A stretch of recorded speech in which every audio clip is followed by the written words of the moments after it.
Hi എന്തൊക്കെയുണ്ട്. അപ്പോൾ ഇതാരാണെന്ന് മനസ്സിലായോ? ഇതാണ് നമ്മുടെ ബേബി കോൺ. അപ്പോൾ കുറേ ഷോപ്പുകളിലൊക്കെ ഇതിങ്ങനെ ഇരിക്കുന്ന കണ്ടിട്ടുണ്ട്. പക്ഷേ ഇതിൻ്റെ ടേസ്റ്റ് എന്താണ്, അതുകൊണ്ട് എന്താണ് ചെയ്യേണ്ടത് എന്നൊന്നും അറിയില്ലായിരുന്നു. അപ്പോൾ ഒരു ദിവസം ഒരു ഫ്രൈ വാങ്ങിച്ച് നോക്കി. അപ്പോൾ നല്ല ഇഷ്ടപ്പെട്ടു. അതേപോലെ നമ്മൾ ഇടയ്ക്കൊക്കെ ഇങ്ങനെ വാങ്ങാറുണ്ട്. അപ്പോൾ നമുക്ക് സിമ്പിളായിട്ടൊരു ഫ്രൈൻ്റെ റെസിപ്പി നോക്കാം. ഇത് ശരിക്കും ഇങ്ങനെ ബോയിൽ ചെയ്തിട്ട് ഫ്രൈ ആക്കേണ്ട കാര്യമൊന്നുമില്ല. വേണമെങ്കിൽ ഡയറക്റ്റായിട്ട് തന്നെയാണെങ്കിൽ ഫ്രൈ ചെയ്യാം. പക്ഷേ ഞാനൊരു 2-3 മിനിറ്റ്സ് ഒന്ന് ബോയിൽ ചെയ്യാറുണ്ട്. പിന്നെ മസാല എന്ന് പറഞ്ഞാൽ നമ്മുടെ സാധാ മസാല ഒക്കെ തന്നെയാണ്. മുളക് പൊടി, മഞ്ഞൾപ്പൊടി, കുരുമുളക് പൊടി, ഉപ്പ്, പിന്നെ വേണമെങ്കിൽ കുറച്ച് നാരങ്ങാനീര്, പിന്നെ കോൺഫ്ലവർ, പിന്നെ ഇതൊരു സ്പെഷ്യൽ മസാലയാണ്. പിന്നെ വേണമെങ്കിൽ കുറച്ച് മീറ്റ് മസാലയൊക്കെ ചേർക്കാം കേട്ടോ. പിന്നെ വെള്ളം ഒഴിച്ചിട്ട് നമ്മൾ കട്ട് ചെയ്ത് വെച്ചിരിക്കുന്ന കോൺ ഇടുക, ഇതെല്ലാം കൂടെ മിക്സ് ചെയ്യുക. ഇത് പിന്നെ നമ്മൾ ഓൾറെഡി കുറച്ച് വെന്തതുകൊണ്ട് ഭയങ്കര ഡീപ്പായിട്ടൊന്നും ഫ്രൈ ചെയ്യേണ്ട.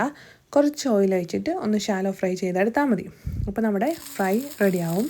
അപ്പോൾ ഇതുവരെ ഇത് ട്രൈ ചെയ്തിട്ടില്ലാത്തവർ ഒന്ന് ട്രൈ ചെയ്ത് നോക്കുക. ഓക്കെ, അപ്പോൾ ഭയങ്കര ടേസ്റ്റാണെന്ന് പറയില്ല, പക്ഷെ നല്ലൊരു ഒരു വെറൈറ്റി ടേസ്റ്റൊക്കെ ഉണ്ട്. അപ്പോൾ എന്തായാലും ഒന്ന് ട്രൈ ചെയ്ത് നോക്കാം കേട്ടോ. അപ്പോൾ ചാനൽ മറക്കാതെ തന്നെ സബ്സ്ക്രൈബ് ചെയ്യുക, ലൈക്ക് ചെയ്യുക, കമൻറ്റ് ചെയ്യുക. ഓക്കെ, അപ്പോൾ അടുത്ത വീഡിയോ ആയിട്ട് കാണാം. Bye bye.